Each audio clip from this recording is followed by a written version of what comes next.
Hi guys, welcome to another episode of the Record Drums Online podcast. Today I had the pleasure of interviewing the one and only Jake Reed, who's, as you all know, one of the top LA session guys, and he's just a really really nice guy. A lovely chat I had with him.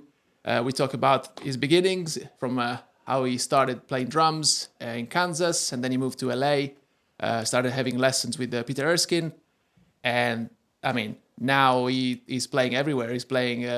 He's one of the top drummers in LA. So it's just a really fun episode. He also talks about remote recording versus recording in LA top studios. So yeah, I just hope you guys enjoyed this episode. If you do, please make sure you subscribe, like, share, and let people know about this podcast. All right, thanks very much. Bye.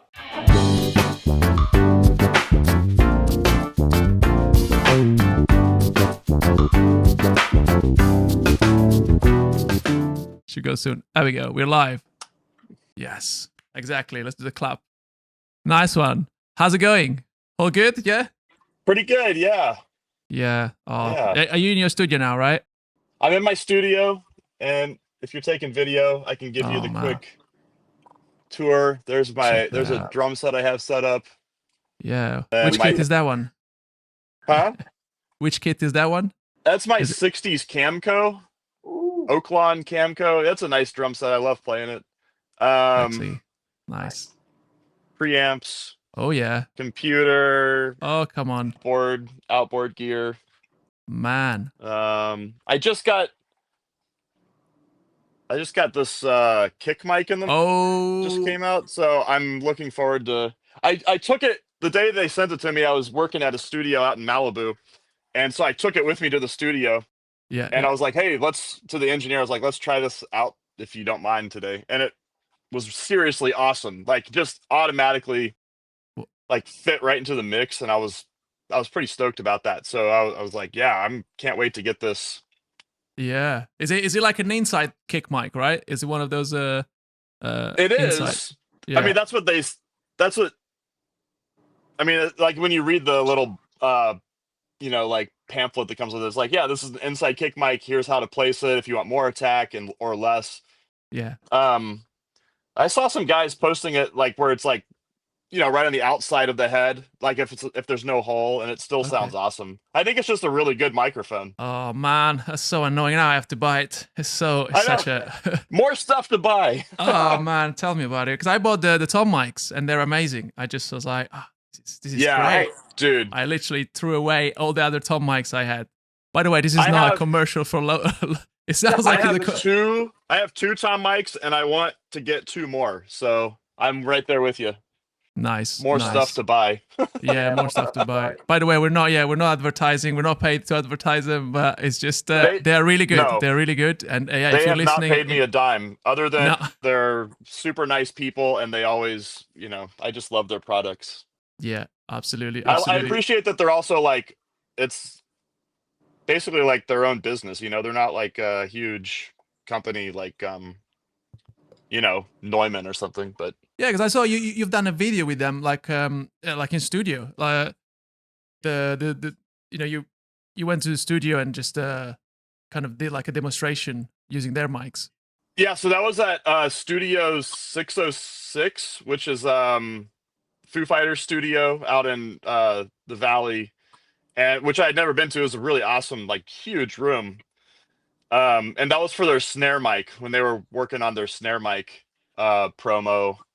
And I didn't know what I was getting myself into. Like I was like, yeah, sure, I'll do this. That sounds fun, because the engineer Daryl Thorpe had recommended me to do it, and I was really glad I did that, because I learned a lot that day about their mics, and I was like so impressed by all their microphones. And so as soon as I heard that snare mic, I was like, oh man, I'm sold, like, on all this stuff. I was like, I'm down to do whatever videos.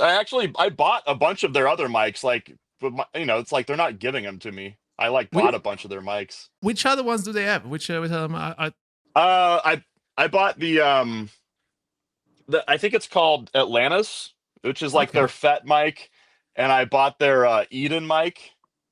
which is like their tube mic, which is a really great large diaphragm condenser. Wow. Yeah. Even more money to spend. Even more money. That's man. But here's the thing: is like they're super high quality. I feel like Yeah. this is a funny, like this is how we start out the podcast. To start, they're super high quality, but they're not as crazy expensive as like if you bought like a Telefunken or just something Yeah. ridiculous, or like a vintage. I always have this fantasy of like, oh, like I was just at a studio the other day and they had a like a vintage C24. Ooh. And I was like, man, I'd love to just have like that because you just Yeah. put it over the drums and it's stereo and it sounds awesome. Sounds. Yeah. But they're just so expensive. I'm just like, I can't justify it. Yeah. No, those mics, they just. And they're Yeah. vintage, so they break. I'm sure you have to get them like serviced and all this. Oh yeah. So, Yeah. You cannot leave them but in that's the what's room great like. about modern Oh. mics is like you just put them up and they sound awesome. Yeah, and you can leave them And there they at don't least. break. Yeah. So Exactly. Yeah. Oh, that's anyway, awesome, that's man. enough mic. That's enough mic talk for now. That's it. Yeah, no, man, no. I love any gear talks. It's more than welcome. Yeah, no, but here, this podcast basically, what I'm trying to do is just kind of share with people like you that are experts in recording drums, a little bit more of what they do and how they record drums, and any tips that they have that they want to share with because I feel like, I don't know, over the last few years, more and more people, they're interested in recording drums in their own studios. So no one has the chance to walk into Capitol every day or just like to have like a nice big studio where to record. So I guess like I don't know, I feel like there is more interest these days into recording, and especially like remote recording. So yeah, I was wondering what's normally I start always with like what's your journey been so far up to here, how did you basically become a drummer and move to LA and started doing sessions? If you could give us like a little introduction. Yeah. So well, I'm from Kansas City, Missouri, which is right in the middle of the country if you look at a map. And I started playing. I think I was like 9 or 10. I remember when I was 10, but my mom says that I was like even younger when I started. So I have no idea at this point. But right around 9 or 10 is when I started getting serious about it. And I started taking lessons like a year later from a really good teacher in Kansas City, this guy, Dennis Rogers, who just passed away in February. But man, what a great influence he was. And very well-rounded education I received from him, just with playing mallets and rudimental snare drum, timpani, orchestral snare drum, and drum set. So, That's you know, awesome. and he even also had steel drums, and this was like back in the '90s that he got Wow. from Trinidad. So even some experience playing steel drums, which was really, really fun. Um, and then I went to school for music in Cincinnati, Ohio. They have a really good music school there, the Cincinnati Conservatory of Music. And I studied with this guy, John Von Olen, who was a fantastic jazz drummer, and Mark Wolfley, Art Gore, who's another great drummer, and Rusty Burge, who's a fantastic percussionist there. Those were my main teachers. And it's like just kind of furthering that education, but I really focused on playing jazz at that point in undergrad. And the cool thing was, this is kind of what started to lead me toward Los Angeles, is John Von Olen. He was, Jeff Hamilton, great jazz Yeah. drummer. Love him. John Yeah. Von Olen was Jeff's teacher in the Wow. 70s. Wow. And so they had, a great friendship. And so John Von Olen hooked me up with Jeff in Los Angeles, and I came out here and took some lessons with him, and it was amazing. And then a couple years later, I came out and did this thing called the Henry Mancini Institute, where I got to study with Peter Erskine. Yeah. And that's when I realized, like, I was like, I want to move to LA. I want to do, like, I want to be in that scene. I had thought about moving to New York, but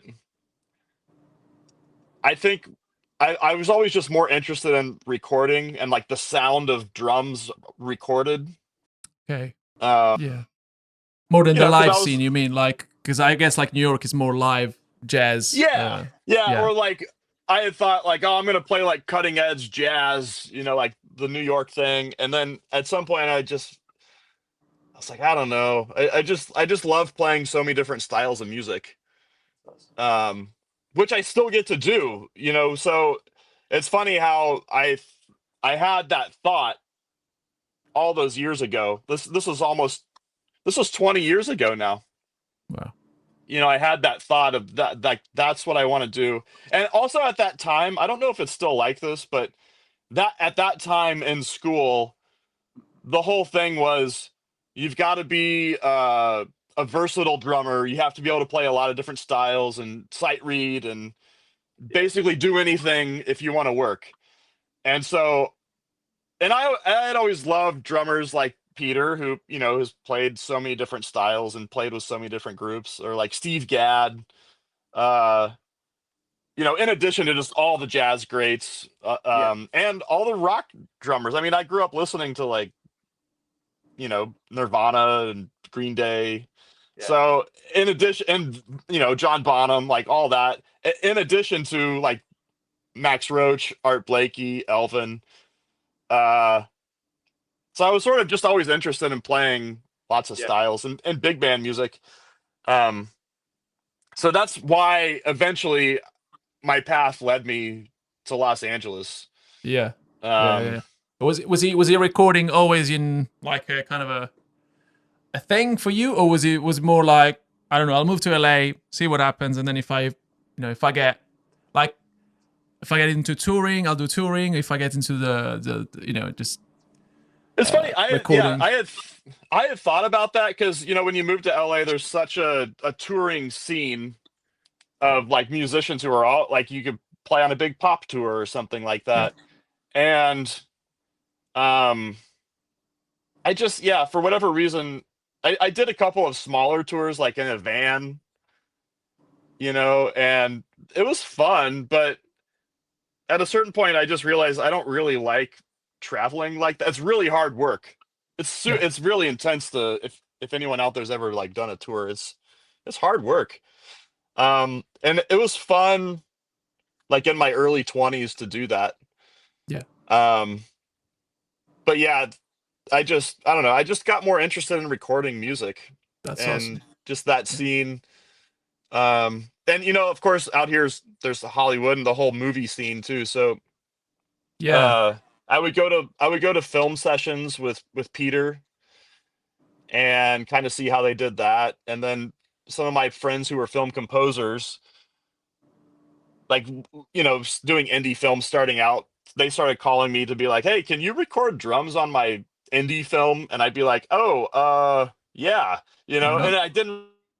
No, Go so I back. started going to film sessions with Peter, and you seen how that was done. And then my friends started calling me to play on their films, and that's when I started recording myself at home. Uh, Okay. just kind of figuring out how to basically like how do I get a decent enough drum sound to fit in these, you know, on an indie film for my buds. So Hmm. I started recording myself. I was doing my master's at USC. Um, I was Peter's teaching assistant there, and so I set up. Basically, I had like you know what Digi 002 is? No. It's like a archaic interface at this point Okay. that Avid made, and it had four mic inputs on it. And Peter loaned me a few of his mics, like a Beta 52 and like a Beta 57 and a couple of pencil condensers that he had. And that's how I figured out how to record myself, like into my laptop with this little interface. And so I would just mess around with mic placement Right. Yeah. Yeah. Yeah. Yeah. Yeah. and How just long a ago was that? How was it? Was it like as soon as you moved to LA, you just started, well, yeah, or it was probably about a year after I moved to LA. So it was like 2009 when I okay, started okay, doing that. And it was just a lot of trial and error. And also, there weren't like YouTube videos on how Yeah. to do this stuff. I was, it was a different time Yeah. that many years ago. Yeah. Um, but I was taking a Pro Tools class, and I would like annoy engineers whenever I would go to sessions, and Yeah. I would try to find like a discreet moment to ask them, like, hey, why are you putting the microphone right there? Like, or what are Yeah. you Yeah. doing to make this sound good? You Yeah. know? Yeah. Yeah. Yeah. Yeah. Yeah. So a lot of my education was, just asking engineers. Like, I would hear the drum sound and go, like, that sounds good. But yeah, that's so I would get back to my home studio, and I would start like trying to implement some of those techniques that I would see, just like where they were putting the microphone, like the overheads, Yeah.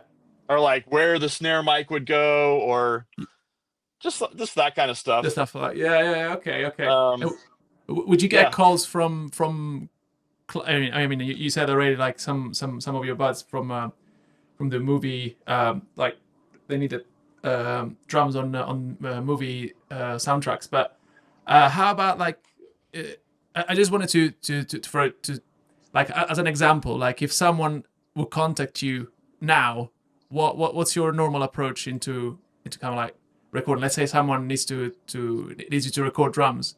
What's your usual approach? Like even starting from emails, demos, like what do you ask them? Uh, how do you approach like someone that calls you for a remote session? yeah. So whenever someone emails me, um, I just like to get all the information I can up front. Like if they have a sound they're going for, or like any references, sonic references, I like to get that up front. Um, basically, like I view myself like we're in the service industry. If you're recording for someone else, like yeah, they're calling you because of how you play, or like a certain thing, or maybe you're friends with them. Like there is something about how you do it that they want on their recording. But Yeah, also, like we have to tailor what we're doing to what they need for their song, like what the music is asking for. sure, sure. Um, so I just try to get all the information I can up front, and I also like to use this. I like to use this program called Audio Movers, Yeah, which I think everyone knows about by now. Um, and what I do is I'll schedule a time when they can be listening in, and that way it's more like a real session. So mm, there's like a dialogue happening back and forth. So they can be listening in and say like, "Oh yeah, I like that sound," or "I like that groove you did on that part." yeah. It's more So live, I guess, because otherwise it's just via email. You can wait all day until they reply. And they're like, oh, that was yeah, and alright, but it's actually, more can you?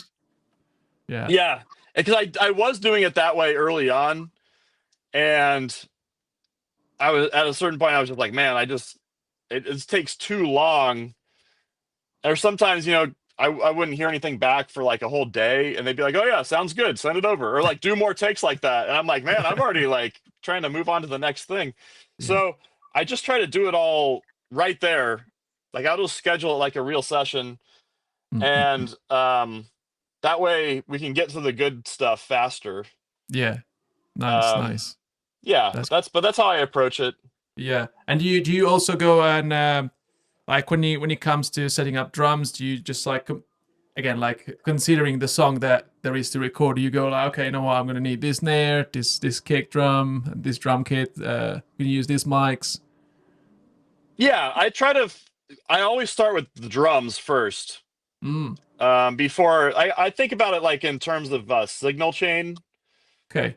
So it's like I think about the drum that's going to help me get into that character or that sound or that vibe first, Yeah. and how I'm going to be hitting it. Like how hard am I playing, or how soft am I playing? How are the drums going to be treated? Like is it an Mm, open sound, or is it more muffled or muted? yeah. I Yeah. always Yeah. consider those things first, and then I get into microphones, like where I want to put the mics, Yeah. um or like if I need some more ambient mic, something further away. um to get the right sound, or and then compression, you know, those sorts of Yeah. Nice, nice. considerations. That's awesome. And yeah, you learned this all yourself. Like I guess like over the years, you just kind of I mean, as you said, also talking to other sound engineers and yeah, you kind of Yeah, had well, that like I have the privilege of like getting to work in like pretty big studios here with really good engineers mm, pretty frequently. And by frequently, I mean it's not as much as it used to be like in the 70s or 80s with, you know, drummers who were working then, because there's just not as much happening that way. mm, Um, but yeah, if you know, I'm in a studio every week or every couple weeks, like that way I can like really see what's going on, like how are they doing things. Um, Especially early on, that's how I really learned a lot. nice. Just like Yeah, what yeah, yeah. kinds of microphones, what kinds of microphones were they putting on overheads? Because sometimes it would be, most of the time it's like large diaphragm condensers or tube mics, you know, and then maybe like a ribbon mic, you know, just things like that. So I would just learn, or like I would ask about phase, Mm, you know, to yeah, like really understand like how come you're putting the microphone inside the kick drum and then this one's out here.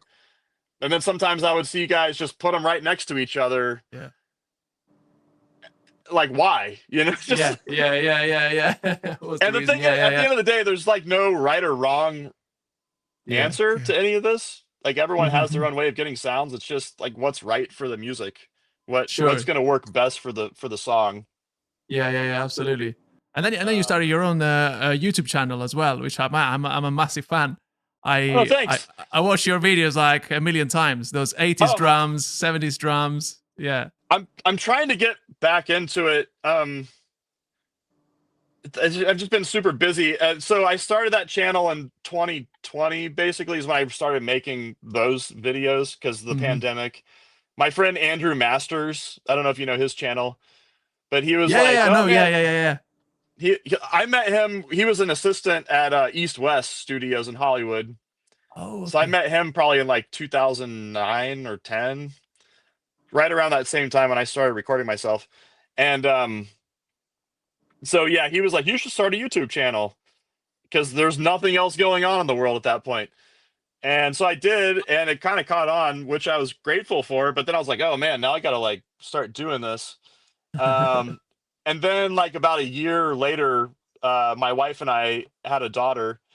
So, you know, that's sort of like once the pandemic ended, it was like, you know, and she started going to school. It's like that's sort of been a large chunk of my life is being a Yeah, of dad. course. In addition to just like doing sessions and, Yeah, yeah, you exactly, know, exactly. Yeah. One thing needs to give. so yeah. So I'm trying to get back into um, making videos because I do enjoy it. Yeah. It's fun, but yeah, it's been hard.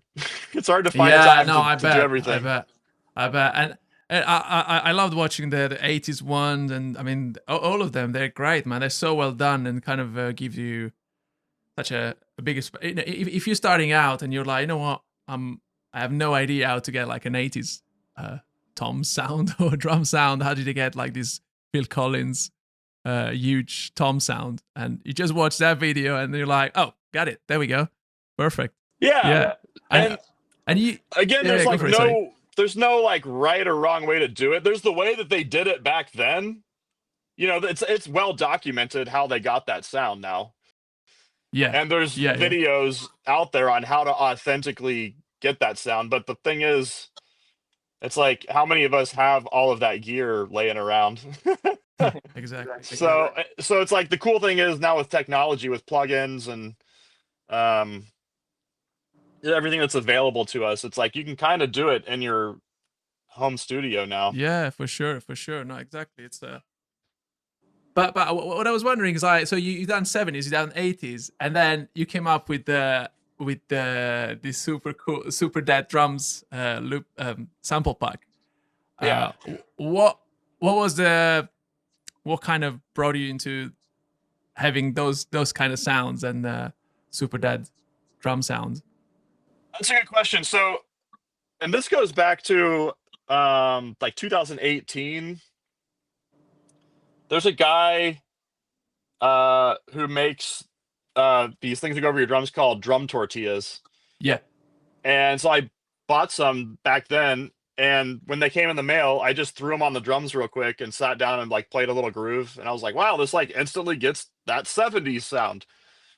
And so I posted just a little like minute long clip of that, and it went viral. Like I think it's got like 3 million views now, which like Wow. by today's standards isn't like that much anymore compared to some videos. No, for But drums, I guess that's the viral for sure. Like, yeah, and so and all these people started commenting like, "Oh, I would totally buy a sample pack of this if you made one." And at that point, I was like, "Man, I don't know how would I even make a sample pack, you know?" yeah, yeah. And so I was like, "Okay, I'll do it. That sounds fun." Hmm. And people started buying it, and I was like, "Wow, this is actually kind of cool." Nice. And I always used to think like, "Oh, if people are buying my samples, then that's like they're not going to call me or whatever to play drums." Yeah, But in a way, the way I think of it now is like it's sort of like a calling card in a way. It's like a business card that you're giving someone. yeah, yeah, yeah, yeah. Um, You have like four of them, right? You have four out. I've made a lot. Yeah, there's Super Dead Volume 1 through 4, Yeah. and then I did one that's called Supernatural Drums, which was supposed to be kind of a play on words for like because I put it out around Halloween one year, Hmm. so it was like supernatural, but Yeah, also like they're supposed to be natural sounding, like really wide open, uh, vibey tones. yeah, yeah, And like I put some shakers and like just rattles and stuff in there, and like cymbal scrapes and bowed cymbals. Um, so yeah, that so I did that one. I did one called Super Live Drums with my buddy Greasy Will, yeah. um, Nice. who's a really good. I met him. He's another guy I met at East West back in like Mm, 2009, okay. 2010. Um, so Nice. yeah, I Yeah. think that's all of them. Yeah, yeah, yeah, yeah. Wow, man, that's awesome. You got Yeah, all of them, and and but and that's how it at the started. moment, It all started sorry, from that one YouTube video. from that video. Wow. Yeah, Okay. yeah, It's crazy. Just one thing, and then there you go. Like, what shall I make? yeah. Let's do sample packs. That's awesome, man. And so at the moment, are you doing more remote work or are you doing more studio work? Like, are you going out to studios? It's been a mix of both. Mm. The past few weeks, I've been actually working outside of my house a lot, which has been really fun. Mm. Just the different studios in town. Um, but then I'm doing stuff at my house too, which is cool.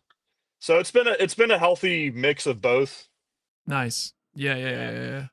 Okay, okay. And I always wanted to ask you because you have like such a you I don't know, you're so versatile. You go from playing jazz to playing a pop record, and then you do like film score at the is it a Hollywood Bowl? There, I saw you once with John Williams. Um, There you are. oh, You sorry, back? did you stop We again? froze up for a second. Sorry. Okay. There we go. We're back again. Oh my god, this internet connection is. So yeah, I remember seeing you going from just you do like pop sessions, you do jazz, you play jazz, and you also do movies. I saw you playing with John Williams. Was it the Hollywood Bowl or something? Yeah, Yeah. yeah. That show was a few years ago. Yeah, one of the John Williams shows. Awesome. Okay. So How do you prepare for? Because I mean, I don't know. We drummers, we kind of go, okay, I play this, so I play that, and how do you switch from one to the other and just be, so versatile? so that's a good question. The first thing I would say is I've always been interested in all those different styles of playing drums. So it's been how old am I now? I've been playing for like 30 years. Mm. So it's kind of just 30 years of listening to a lot of different styles of music and also immersing myself in studying how those drummers were able to play that music. Like what was their vocabulary? What was their touch like on the drums? Like how were their drums tuned to get those sounds? So it's sort of like really analyzing Mm. those sounds and the feel, the sound and the feel that they were getting out of the drums. And then Yeah. spending a lot of time playing that music with other musicians who play that way. Nice. Okay. So that's what a lot of it is. And so that way, it's like when those sorts of sessions come up, I don't have to sit there and like practice that much ahead of time, Mhm. to like remind myself how to do it. It's like I've spent so much time accumulated over the years. Yeah, yeah, yeah, yeah. It was more Um, like, for example, like the touch, because I guess when you go from playing a rock tune and then you have to play light and just play a jazz, a jazz track, you're like, man, wait a second, let yeah, me. but for me, that's a really important point because for me, a lot of that is also informed by the sound that I'm getting back from the drums, Mm, right? So to really sound authentic to me, a lot of it has to do with like it's like this cyclical thing, right? Because I have to be getting the right feeling out of the drums, yeah. but it's also how I'm playing the drums. Yeah, Um, yeah, yeah. so like for instance, I always think of my buddy Sean Hurley, who's a really great bass player, and we've done sessions where like he'll break out a Hofner because they want it to sound like Paul McCartney or something. And he's always like, well, if I can just get myself into the right character first by Ooh, choosing the right instrument, okay. I like that. then that helps me get to the thing I want faster. So it's like, yeah, if I'm going to be playing on some sort of jazz session, and there's varying degrees of that too, but like I just did a thing, it was for a television show, the the show on CBS called A Man in the Middle. Um, and yeah, so I just had to play like jazz brushes, but it's like, okay, well, if I mic the drums in a certain way and I choose the right drum set Yeah, that's kind of tuned and treated that way first, yeah. that's going to get me in the ballpark. So I don't have to try so hard Nice, to get the nice. sound, the feeling that I want out of the drum. So that's what I would say is start there. Play with the instrument. Okay. Yeah, Um, yeah. That's very good. but Uh, that's kind of my approach for going between genres and styles. I see. Yeah, yeah, yeah, yeah, yeah. And speaking of tuning, like, is there a particular way you like to tune drums? Of course, like every song is different, every style is different. So, but is there a way? I saw this video you posted. There was a guy that was explaining actually how to tune. It was in your studio as well. Um, I don't remember now his name anymore, but Yeah, so that's Aron Serfati, and yeah, he was one of my teachers at USC. In addition to Peter, and he studied with Peter. I think I want to say in the '90s. Um, yeah, back when he was a student, and he's an amazing. He knows so much about drums, and he's an amazing drummer. Um, and he's also seriously versatile, like playing jazz, playing Brazilian music, playing rock. mhm. Being able to go in between all these sounds and styles. Um, but yeah, I guess the answer to your question is it depends on the song. Yeah, yeah, yeah. It depends on the sound you want to get. Also, some of it is head choice, like choosing the right drum head, Hmm. Yeah, is going to give you a different sound. yeah, yeah, Um, yeah, but as Aron points out in that video, he doesn't like to call it tuning drums. He likes to call it tensioning drums. yeah. Yeah. Um, since we're playing a non-pitched instrument, he likes to talk about the amount of tension on the drums, which is pretty accurate, really. Like I remember hearing some interviews with Mel Lewis from back in the '90s where he would talk about tuning the drums medium on top and then or medium high on bottom, or like Oh, medium on bottom and then like medium low on top. yeah, So it's more like a tension, right? How much yeah, yeah. tension are you putting on the heads? Nice. Um, but yeah, as a general starting point, I would say that I generally start with the drums about a minor third Oh, higher on the okay. bottom head. That's kind of my starting point. Nice, nice. That's But cool. then, it depends from there. Like sometimes I'll just try to lower it, or sometimes if I want it to be a tad more open, I'll loosen up the bottom heads a little bit if I want like a little more sustain. Just Yeah, yeah. or sometimes Nice. it's the opposite. Sometimes if you loosen it up enough, like then it kind of kills the sound. Yeah. What one thing I wanted to say, going back to recording, like so after you set up everything, I forgot to ask you, when you start miking up your drums, right? How do you how do you get the signals on the way in? Like, do you know already what you want, or do you just? Because I normally what I do, I just go back and forth. I just there we go, snare, pam, pam, pam, and just go back and like, not just the snare, but I play like the groove of the song and just go back and try to change things up and trying to commit on the way in as much as I can. Yeah, how Yeah, do you go about that? it's a lot of back and forth, like running Mm, back and forth between the preamps here and going back to the drums, and then recording a little bit of it yeah, and going like, oh yeah, that's the sound I want, or like, why doesn't this sound the way I want it to sound? nice. Yeah, yeah, Sometimes it's the drum itself, so I'll start if it's like not the right snare sound, I'll change that out. If it's not like the right bass drum sound, I'll swap that out. yeah. So I start with drum choice and how I'm hitting it. Nice. Um, like sometimes it'll be the right snare, but maybe I'm not hitting it hard enough, or maybe I'm hitting it too hard.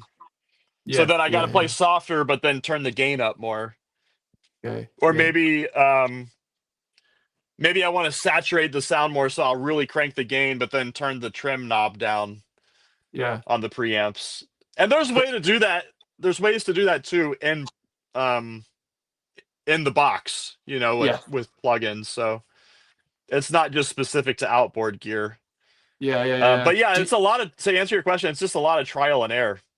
do you spend a lot of time like doing? Because I used to when I started doing the remote thing, I was like, there you go, mics are there, I'm ready to go, and I would just play and just then add whatever I wanted, like EQs, and then I had once I had a chat with the Aaron Sterling, and he was like, "No, man, that's not how you learn those things. You have to commit, and you have to just put stuff on the way in, and then that's how you know what drums need." And I was wondering what if it was the same for you, if you used the same approach.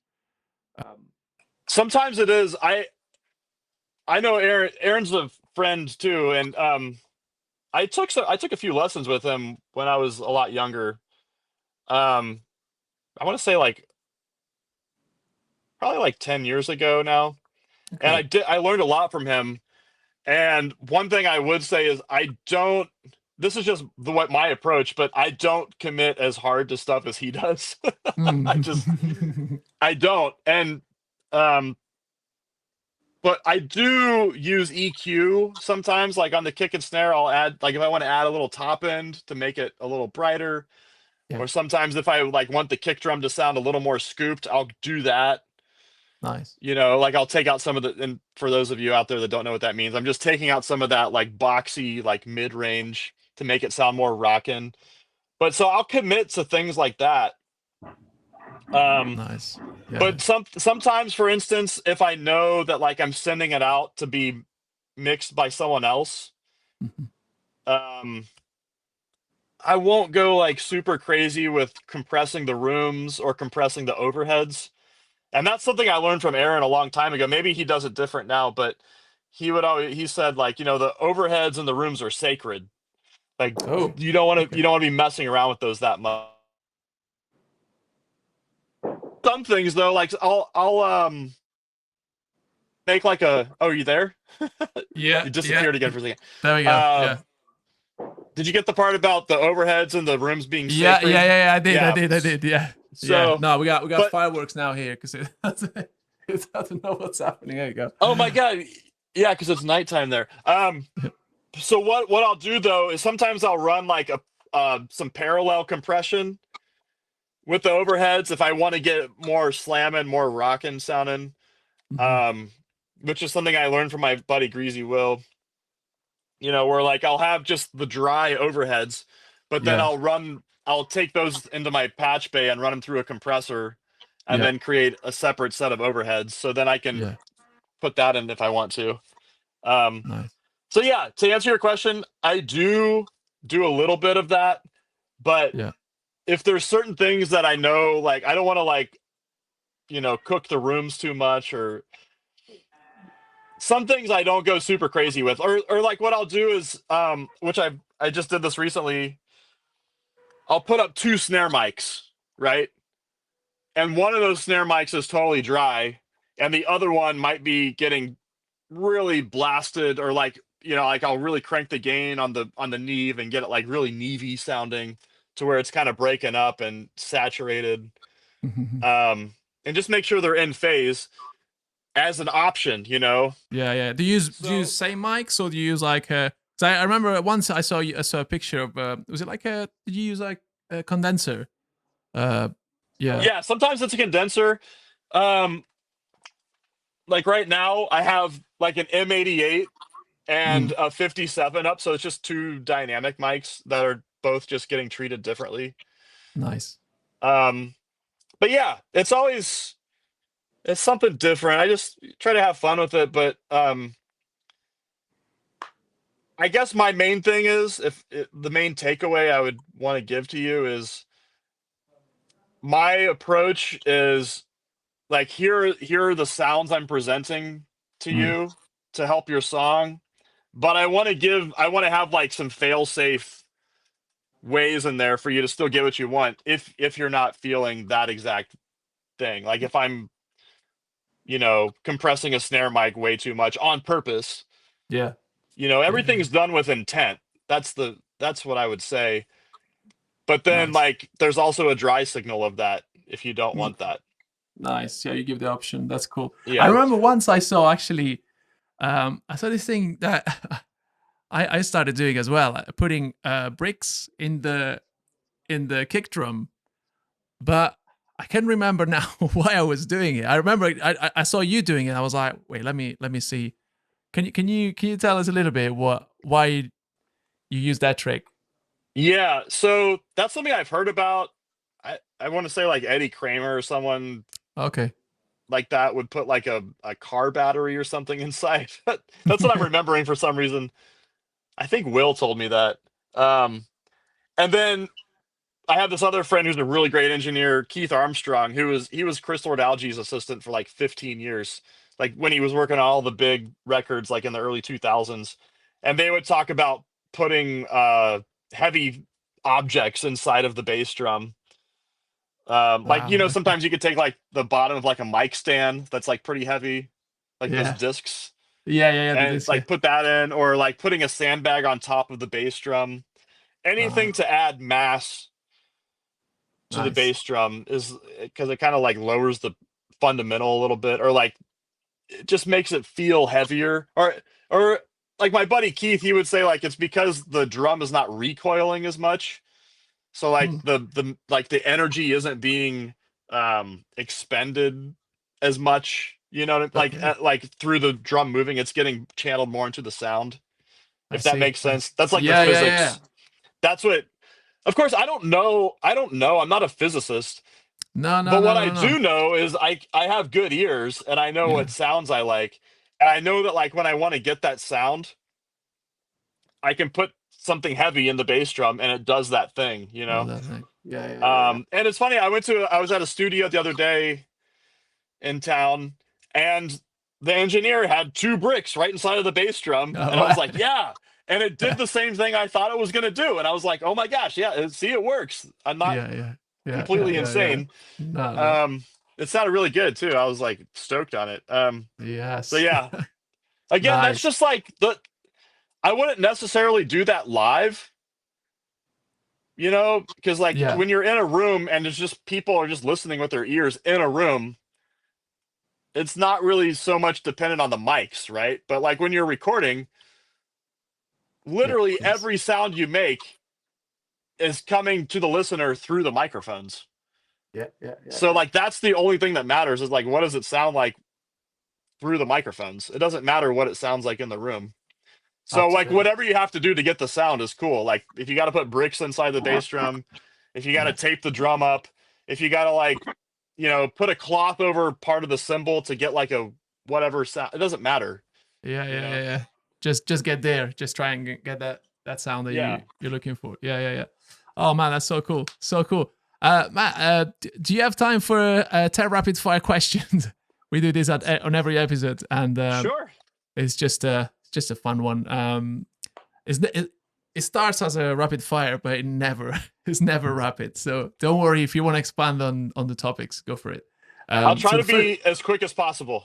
yeah, sure, okay, you don't have to. So top three albums for best drum sound. Oh my gosh. See, I'm already Push on the slow. spot. Push on the spot. Oh, best drum sounds? See, that's a loaded question because what does Yeah, best mean? like favorite. I would say like of course like to me, I mean, at least for me, it changes every day. Like one day I listen to, I don't know, Bob Marley record, and the next day I listen to the Beatles, and I'm like, wait, now I like better the Beatles. You know what I mean? Just Yeah. let's say today, as of today, like what are your Yeah. favorite? Okay.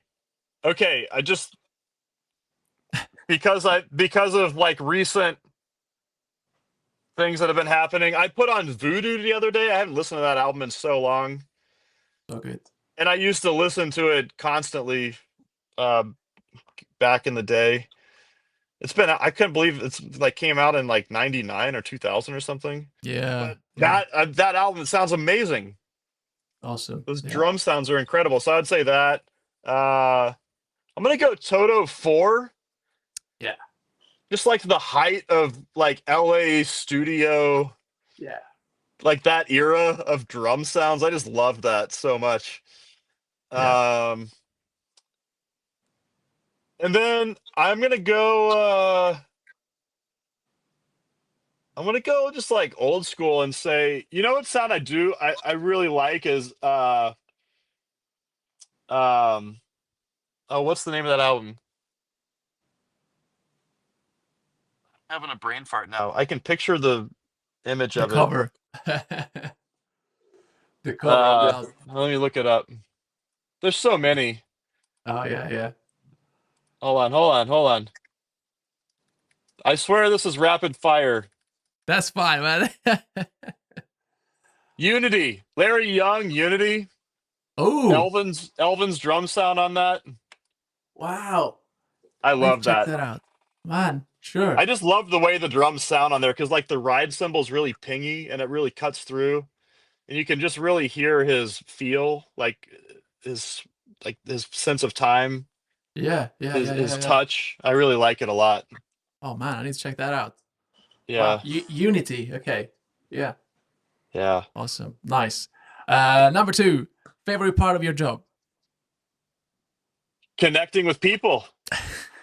There you I'm go. serious. To me, like I love playing drums and getting sounds, but for me, it's like getting to connect, even if it's virtually, just getting to make music with other people in the room at the same time. It's community.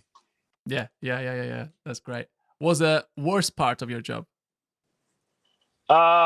I'm gonna go with whenever I make YouTube videos and I have to edit the video. Oh man, I'm not a big fan of editing videos, like no, that's what taking AI out should all be my for. That's yeah, what AI should create something to edit videos. Just like put them taking out all there. the dead air where I'm sitting there like, what should I say next? Or like, I'm like, I hate when I say so I'm like constantly chopping out ums. Oh man, tell me about it. I keep saying but number four, piece of gear you can do without when recording drums at the moment. That I could do without. Yeah, you cannot do without. Oh, that I Or cannot do without. that so yeah, but basically yeah, the one thing that you always use, the one piece of gear that you always use at the moment. Man, that's a good question. I'm trying to think of something clever, but I can't. Um, The Lawton mic, the kick mic. well, I haven't even gotten to use it yet on my own drum set, but I'm gonna go with future me and say the Loughton kick mic. Yes, there you go. There we go. I mean, this will come out in a few weeks anyway, so it's fine. Yeah, and then I can comment on the video when you post this part. Yeah. This is getting so meta right now, and I'll be like, yes, it is indeed the Loughton kick mic. Amazing. Yes. Number 5. If you could only choose one session of all the ones you've done so far, which one has been the most memorable one? Oh my gosh. I know these are like impossible questions, but I've done some really fun sessions. But I'm gonna go with, because I don't know if it's because I'm getting older and I just can't remember as much, but the session I just did Friday, just a couple days oh, ago, nice. with my wife for her music. Because she's, she writes a lot of songs and sings, and she's a brilliant singer and pianist and keyboard player. And we did 4 of her songs on Friday, and it just felt so good and natural. And it was me and Sean Hurley on bass and John Schroeder on guitar, and my wife Kate Dunton, who sings and plays piano. And yeah, it was really fun. So that was really Yeah. memorable Nice. already. I Instant guess classic. Yes, playing with your, with the people you love the most. I guess it's probably the best. Those are the best sessions. Number 6 is, what was the most important lesson you? This is a weird one. Most important lesson you picked from studying with Peter Erskine. Oh man, there are so many things I learned from him that like Yeah. still almost on a daily basis pop into my head. And then sometimes I'm like, wow, now I understand what he was talking about, or whatever it is at that point. Uh, but the one that I always talk about, that I would pass on to everybody, and I think it's especially um, important at this moment where we are with the internet and our attention spans, Oh, is quick story. In one of my lessons with him, I came into the lesson. It was at his home studio at his house when he was still teaching from his house in Santa Monica. And I walk in, and there's he's like, sit down at the drums. And I'm like, okay. And he's like, okay, here's a jingle I had to record this morning. And I think it was like a Fruit of the Loom commercial or something like that. And it was a big band. So he had the chart there that the composer had sent him, and he's like, go ahead and sight read that. So I did. wow. And I was like, okay, how was that? And he's like, get a pencil. And because half of the figures on the big band chart, like the horn hits that you got to catch, weren't written in. It was just like a Oh, terribly written chart, which is like he would always teach like real world lessons, stuff that actually happens in real life, not just like work on this foot ostinato and learn how to solo over it. yeah. So I was like, okay. So I listened down to the piece once and like started making marks, and it was like kind of taking me a while. And he's like, okay, play it again. So I play it a second time, and I caught like a few more of the hits, but still missed like half of the stuff. And he's like, okay, let's listen to it one more time and make more notes. I'm like, okay. So I did that. So this is my 3rd time playing it now. And I sit down and play it, and I was like maybe 10% better. But like halfway through, and it's only like a minute and a half, mind you, for a commercial, he like stops the recording. He's like, how come you don't have this yet? You know? And I was like, I don't know. It's just like there's a lot going on. I was like making excuses. Like I just couldn't write everything down in time. Like I don't know. And then I was like trying to be slick, and I'm like, well, how come you do have it? Like, how come you got it? Because he can listen to something like one time and have it. And I was like, well, how come you have it? And he goes, Yeah. and he wore glasses at the time, and he looked over the brim of his glasses, and he goes, because I pay attention. Yes. You know, and I Oh, was like, that's, I get it, yeah, because like his version of paying attention, he pays a lot closer attention than I was paying attention.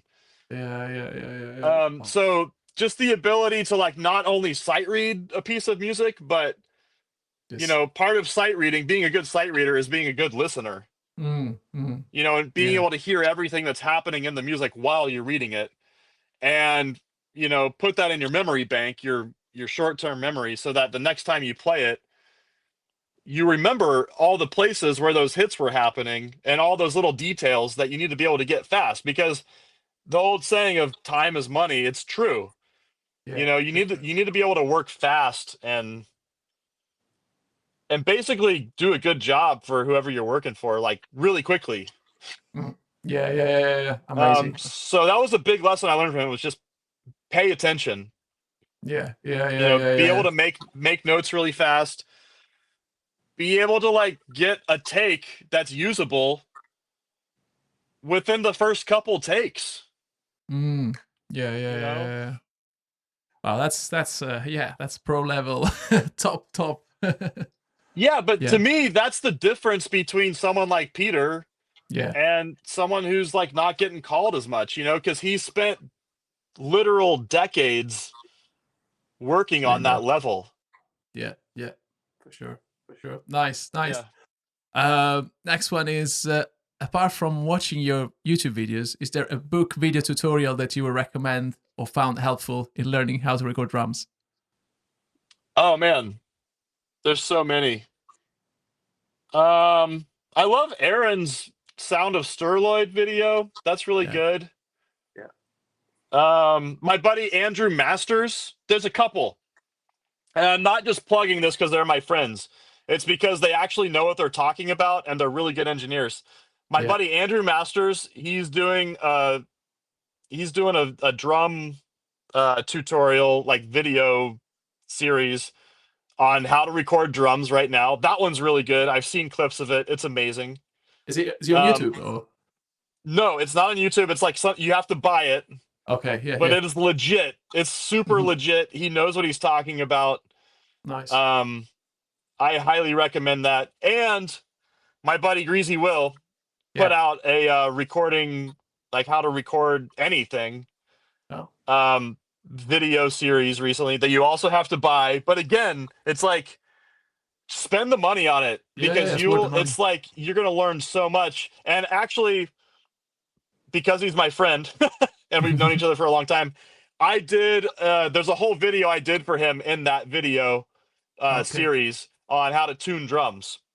Wow, man. That's Okay. I think I want to say it's probably like another half an hour of just me sitting there tuning up his drum set and talking Wow. about it. Um, but those two guys, in addition to Aaron, like I've learned so much from them over the years, and I know that that's the information they're talking about in those videos. So I would Nice. recommend checking them out.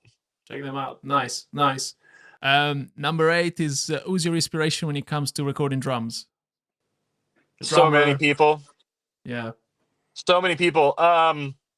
Peter probably number one, because I spent so much time with him and I went to so many recording sessions with him. Yeah. Yeah. Um, Seeing how he did it. Um, yeah, Peter is the one. Yeah. yeah, Yeah. Nice, nice. Peter. Perfect. Yeah, Last two is best advice you've ever received. man, there's so many pieces of advice. You know, I would say just like work hard and be a good person. Like be a good person to work with. Nice. Like Yeah. be Yeah. Yeah. cool in the Yeah. studio. No one's You hear these stories of like guys who are like they might be the greatest musician or the greatest drummer in the world, but then they're like no fun to be around. It's like that Yeah. is real. Um, Nice. No, you no, no. know, yeah. Great. Being a good Uh, hang. yeah. Be a good hang. Yeah. Absolutely. And then last one is worst advice you've ever received. Oh my gosh.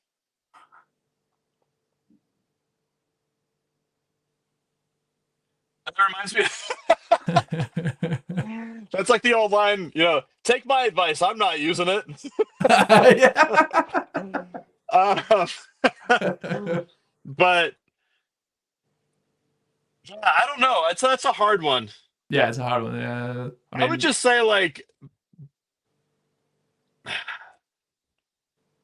I don't know. I'm really bad at that part. I would say like someone who says like you can't do something yeah, or like don't do it this way or like, any of those like clickbait that's normal. videos. Yeah, that's I normal. saw one the other day, man. Yeah.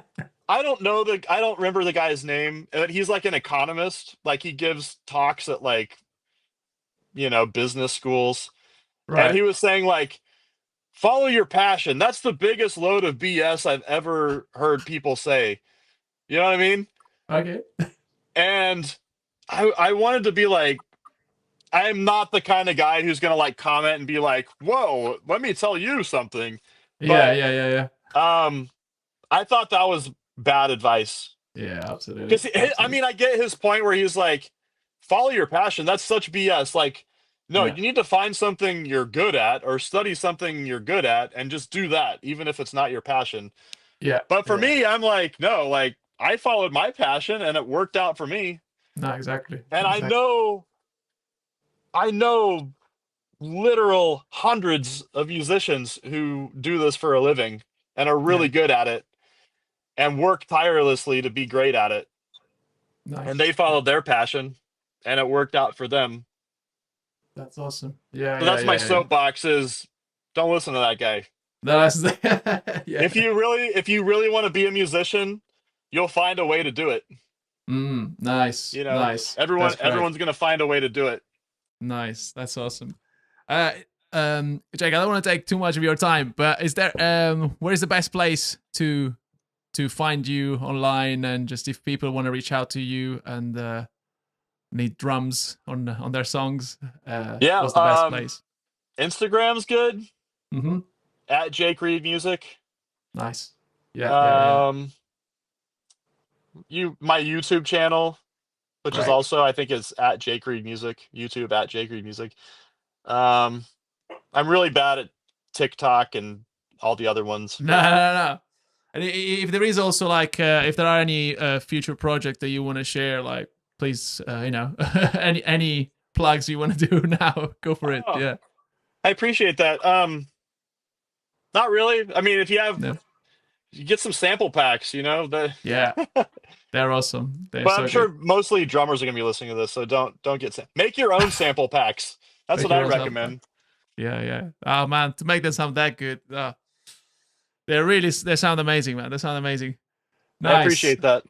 Yeah, Jake, thank you so much. Really appreciate your time. And yeah, man, if you ever happen to be in London, let me know, and we'll hang for sure. And That'd be fun. yeah, yeah, yeah, yeah, yeah. Hopefully soon. I'm playing in Paris in a couple weeks with Pomplamoose. Oh, So are you? Oh, that's wicked. Yeah, yeah, yeah, yeah. yeah. Oh, cool. So Oh man, you guys not coming to London? Come on, just come to no, London. it's like 2 gigs in Paris and then we fly back to Then LA. you fly So back.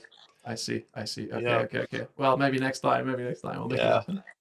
Thanks All for right. having me on though. This is super fun. Great to talk to Yeah. you. Oh, appreciate it, man. Appreciate it. Yeah, Take man. care, Jake. Yeah. Have a good one. See you, You too, mate. man. Okay. Bye. Bye. Bye.